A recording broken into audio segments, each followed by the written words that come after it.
It's currently February 11th of 2020. A well-known and respected Chinese speedrunner by the user of lemming_ng is about to submit a run claiming to be the world record for random seed any % mobile by 21 minutes to second place.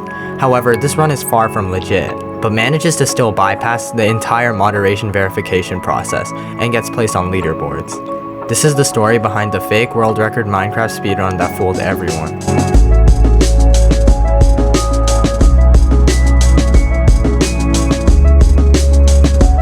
Also, quick note, according to YouTube statistics, 98% of you guys don't drive a Lamborghini, so if you're in that bunch, consider subscribing if you enjoy my content, because 50k looks really sexy. Anyways, enjoy the video. Minecraft speedrunning has its fair share of cheaters and special events occurring. The world record that lasted 3 seconds between Benix and Illumina, their entire dream cheating bonanza, an insane PS4 player grabbing a 13-minute run, and a lot more cool scenarios have come upon us in the speedrunning community. But as cool events come, so do cheaters, and people who strive to achieve equal success illegitimately. However, the number of cheaters who are actually successful are low, especially with the actions taken to better catch cheated runs. And it's mind-blowing that it took 10 months for someone to even call sus on Lemming's run. To better understand how impressive being able to pull off a fake run is legitimate and get verified, we need to better understand the verification process that the speedrun moderation team takes to deem a run as legit and put it on leaderboards. For this, I got in contact with Sky, a speedrun.com moderator that's been in another video of mine. She gave me lots of information as to how this all works, and I'll briefly explain it here. How this works is once a run is submitted from the end user to speedrun.com, the moderation team will typically scan the run for anything slightly suspicious, and usually runs are not suspicious, and runs of low value will usually just go through the normal process of verification. Firstly, the mods will scan for broken rules and check for basic things that many people miss, such as not including the original creation of the world screen and not turning off starting map. They also check for splices. These can often be quite blatant, but also sometimes go unnoticed to the naked eye. If blatant, these can be detected via a cut in the audio or blank frames and such. Splicing is typically done during the loading screens as it's the easiest to splice there, mostly done by showing a clip of a creation of world with no input of a seed, then cutting to a set seed being played throughout the entirety of the run. The speeding up of runs is also quite common in cheated runs, which is sometimes obvious but once again can go unnoticed, in which the moderators will count the number of frames it takes to mine a block, then go and compare it to a real run to determine if there's any alteration in speed. A very interesting scenario with the speeding up of runs comes from the user Ziani_Billy, who submitted a slightly sped up run on May 17th and only saved himself 1 frame worth of time and was caught and completely banned from speedrun.com. Another major advantage to the verification process is that even after a run gets verified, there are a multitude of people in the community that will watch these runs and be able to catch fake runs for the staff, kind of working like a second defense. Now that we know how speedrun.com usually handles a generic run, how do they go about a world record and more suspicious runs? It's practically the same process, except they go more in depth with their searching, by checking directions of spawns, when exiting portals to check for splices, asking for world files to examine, potentially asking the user in question to voice call and screen share themselves speedrunning to indicate a better idea of their skill. A good example of a run that required massive investigation and study before being verified was M8Use's 13-minute 4-second RSG any % run, taking the world record for any run ever by over 1.5 minutes. And the best part, it was all done on a PlayStation 4. This was by far the largest investigation in Bedrock Edition speedrunning history, and a lot of steps were taken in the verification of this run due to the insane luck throughout. Now that we understand the moderation process, we can clearly tell it's very difficult to fake a run and get it verified, especially when one is going for a world record. So how did Lemming do it, and sustain it for such a long period of time, of 10 months?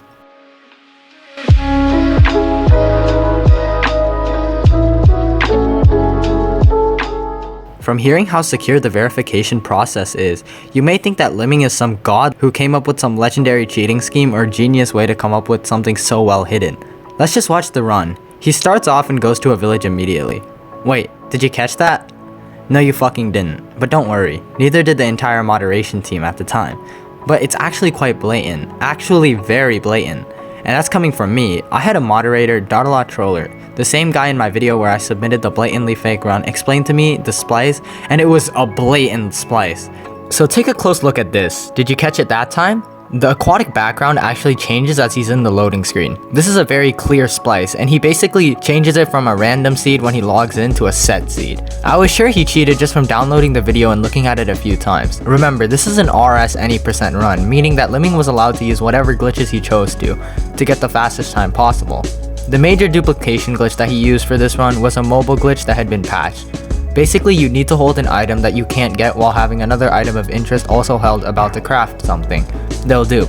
This is patched, and it's one of the many reasons mobile speedrunners often go to older versions to speedrun the game.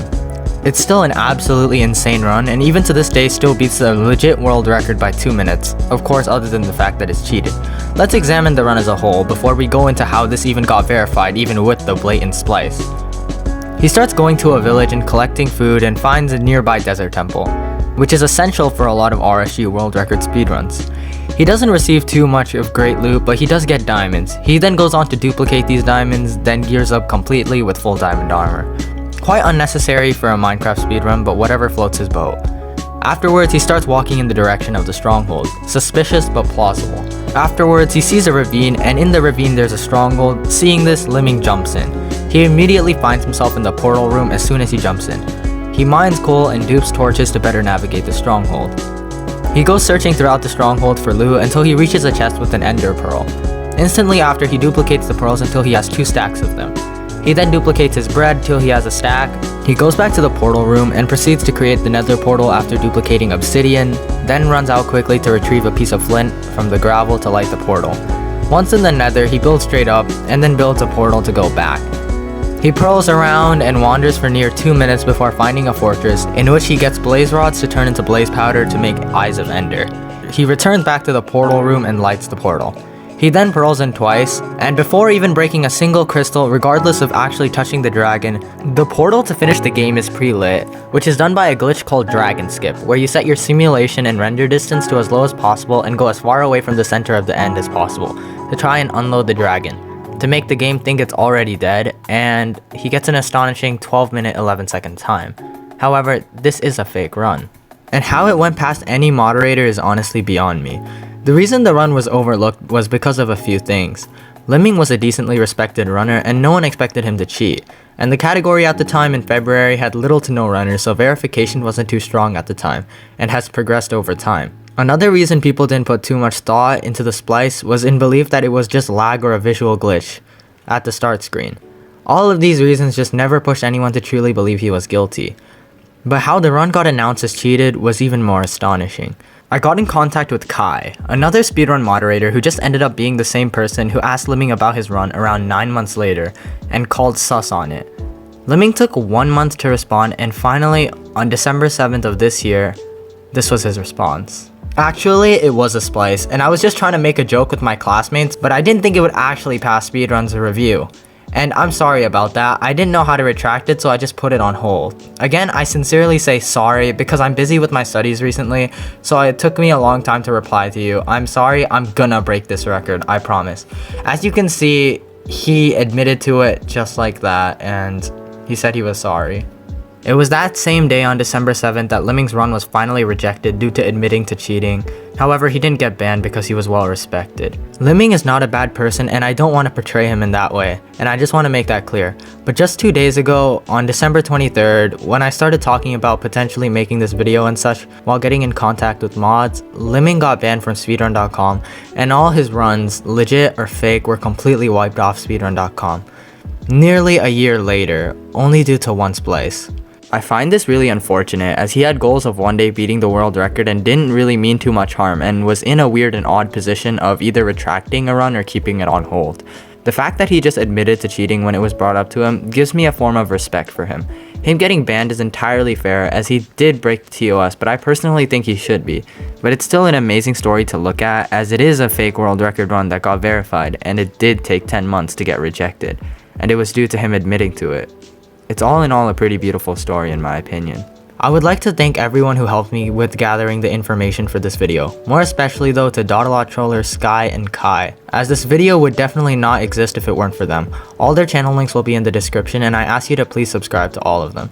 Also, I would like to ask you to join my Discord server, as we're nearing 1K members and it's a great place to talk to me and other cool people as well. I really hope you enjoyed this video, and if you did, consider watching this video of mine. Anyways, thank you for watching. I love you.